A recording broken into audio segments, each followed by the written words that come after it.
예, 홍순민입니다. 이렇게 더운데도 많이 와주셔서 고맙습니다. 오늘은 도성 이야기를 통해서 우리 조선시대 역사를 한번 더듬어 보는데요. 최근에 남산, 목멱산의 어느 터에서 땅을 파니까, 저러한 옛 흔적, 뭔가 시설물의 흔적이 나왔어요. 일본 사람들이 우리 한국 사람들에게 일본의 종교인 신도, 이거를 강요하기 위해서 지었던 신전인 조선신궁이 있었는데, 그거 없어지고 식물원이 생겼다가 다시 그것도 없어지고 발굴을 해보니까 그런 저런 흔적이 나왔는데, 그것이 바로 조선시대에 쌓았던 도성입니다. 도성이 무엇인가 좀 낯선 분들도 계실 텐데요. 한양도성, 서울 한양도성이라고 지금 이제 공식 명칭이 그렇게 정해졌습니다. 저 도성을 쌓은 시기, 처음 쌓은 시기, 도성을 갖고 나가는 것은 곧 서울을 새로운 수도인 한양, 한성부를 갖고 나가는 과정이었고요. 그것이 도성 안팎의 여러 시설들이 완비되는 것은 곧 조선 초기, 조선이라는 나라의 체제가 정비되는 것과 같이 진행이 되었습니다. 그래서 오늘은 이 도성을 비롯해서 서울의 옛날 한성부의 시설들이 어떻게 갖춰갔는가 하는 것을 더듬어 보면서 우리 역사를, 조선시대 초기 역사를 살펴보도록 하겠습니다. 서울, 그러면은 우리는 불변에 그냥 수도이자 이 도시의 이름으로 별 생각 없이 구별 없이 늘 쓰고 있습니다. 미국의 서울, 중국의 서울 이렇게 부르는데, 사실은 서울이라는 말은 고유명사이기도 하고 보통명사이기도 하게 그렇게 쓰이고 있는데요. 원래 서울이라고는 조선시대는 잘 부르지 않았을 것이고요. 일반인들이 입말로는 그렇게 불렀겠지만은 글로는 원래 그 지역 이름은 한양이었습니다. 한양. 한양이 어디인가? 오늘날 서울이 어디인가? 이렇게 물어보면 가장 정확한 대답은 저는 북한산의 남쪽, 한강의 북쪽에 있다. 그렇게 말하면은 그거는 불변에 변하지 않는 기준이 될 것 같습니다. 그러니까 북한산의 남쪽, 한강의 북쪽, 그거를 가리키는, 그 지역을 가리키는 용어가, 지역 명칭이 한양이라는 명칭입니다. 한양, 옛 지명인 한양. 이 양자는 햇볕 양자이기도 하지만 산남수북 왈양이라, 산의 남쪽이자 어느 강, 물의 북쪽, 그것은 이렇게 남쪽으로 경사진 지형일 테고 햇빛을 잘 받는 양지 쪽일 것입니다. 반대 산의 북쪽, 물의 남쪽은 그늘진 응달, 음지가 되겠죠. 그래서 음자 붙은 지명은 대개 큰 산의 북쪽에 있는 지역이고, 그 남쪽에 있는 지역엔 이제 양자 붙은 지역이 이름이 많습니다. 그래서 한양이라는 것은 북한산, 우리가 알고 있는 북한산의 남쪽이자 한강의 북쪽이다, 이런 뜻이 되겠습니다. 그곳을 이제 새로운 수도로 정하게 된 것이죠. 조선이라는 나라는 우리가 생각하기엔 늘 서울에서 시작해서 서울에서 끝난 걸로 생각하기 쉬운데, 지금 우리가 알고 있는 이 서울에서 시작하지 않았습니다. 조선은 고려의 수도였던 개경, 오늘날의 개성에서 시작이 됐고, 처음에는 국호도 조선이라고, 고려라는 왕조를 무너뜨리고 새 왕조 조선을 세운다, 그러지 않고 그냥 고려라는 이름을 쓰다가 좀 몇 년 지나서 조선이라는 이름을 얻게 된 것이거든요. 그러니까 개경, 태조는, 조선 태조 이성계, 태조 임금은 개경의 수창궁이라는 데서 즉위식을 하였습니다. 수창궁이라는 것은 개경에서 고려 왕조의 제1번 궁궐도 아닌 여러 궁궐들이 많이 있었어요. 고려에는 그런 중에 한 군데에 불과하거든요. 그래서 수창궁에서 즉위를 하였는데, 굳이 그곳 개경을 계속 수도로 삼지 않고 새 수도를 찾아서 열심히 물색을 하고 다녔습니다. 그러할 때 보통 야사에서는 무학대사가 태조 임금의 밀명을 받고 어디를 찾아가니, 어디서 이렇게 어느 영감이 노인네가 소로다가 밭을 갈면서, 에라이소 심리를 더 가라, 십리를 더 가라. 밀어나기가 꼭 무학 같구나. 무학 대사가 그 말을 듣고서 퍼뜩 깨달아서 십리를 더 가니까 과연 좋은 땅이 있더라.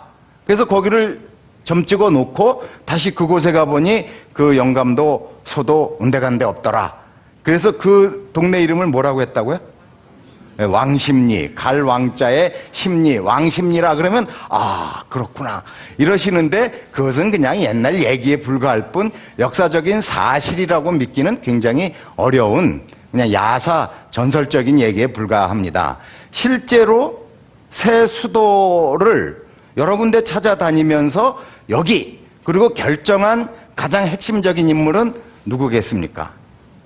태조 자신입니다. 태조가 직접 명령을 해서 누구를 가게도 하지만 직접 나서서 현장을 확인하고 다니다가 무학대사 아닌 무학, 지금의 안산, 신촌의 연세대학교 뒷산 뭐 이렇게 말하는 그 산 지역을 보다가 여기는 어떠한가 그랬더니 좋습니다, 나쁩니다. 의견이 이제 팽팽히 대립이 되니까 그러면 좀 묵어가자.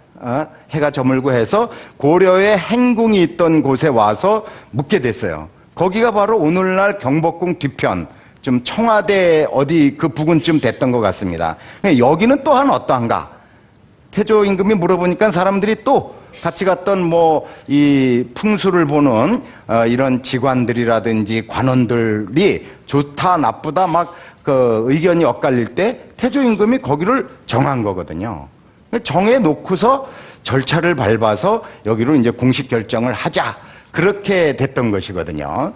그럴 때 흔히 그것을 풍수지리적으로 여기가 명당짜리니까 여기를 했다. 이렇게 말하는데 풍수적인 사고를 전혀 하지 않았다. 풍수지리설 이런 것은 전혀 영향이 없었다. 이렇게 말할 수는 없지만 그 한 나라의 새 수도를 정하는 것이 그런 풍수지리에 의해서 좌지우지 됐다. 그렇게 말하는 것은 좀 어렵거든요.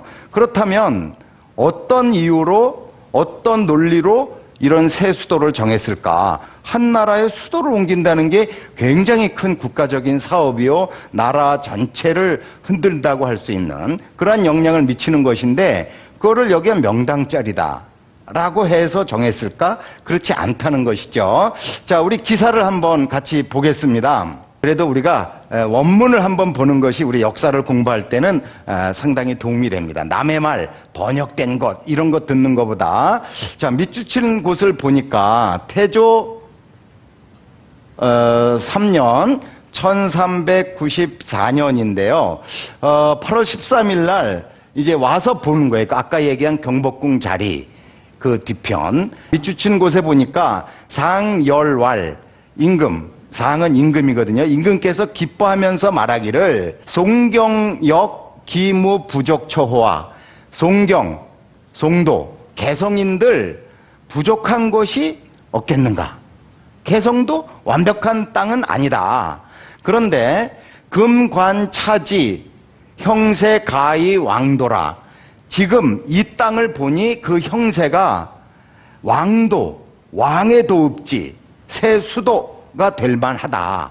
그런 뜻이고요. 그래서 황, 좋은 통, 도리균, 어인사, 역유, 소편화. 여기가 이제 중요한데 형세가 참 좋다. 땅의 모양, 풍수적인 관점에서 봐도 좋은 땅인데 그런데 하물며 조운이 통하고 조운이라는 거는 세금으로 거둔 곡식을 실어 날르는 거거든요. 서울로 가져와야 되지 않습니까?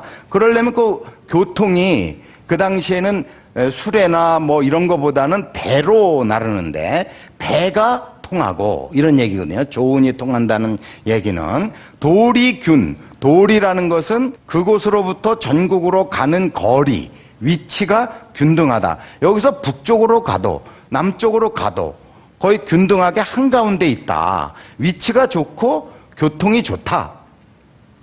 하물며 그러니 그 인사, 사람의 일, 나라를 다스리는 일에 편한 바가 있다. 그러니 더욱 좋다. 이런 얘기거든요. 그건 물론 개성도 교통이 편하고 도리가 균등하다고 할 수 있지만 개성보다도 여기에 더욱 그렇다. 그러니 새 수도, 왕도로 적합하다. 이렇게 태조 임금이 그 자리에서 자기가 판단한 거예요. 그리고서는 상이 중인지연 정도 한양, 중인지연, 그냥 혼자 독단하지 않고 혼자 스스로 결정하지 않고 여러 사람의 의견을 들어서 이것을 정도, 새로운 도읍지로 정했다, 이런 얘기예요. 실질적으로 더 의미 있게 보는 것은 도리가 균등하다, 주거, 교통이 편리하다, 이런 점을 새 수도로 여기를 정한 중요한 논거라고 이해를 해주시면 좋겠습니다.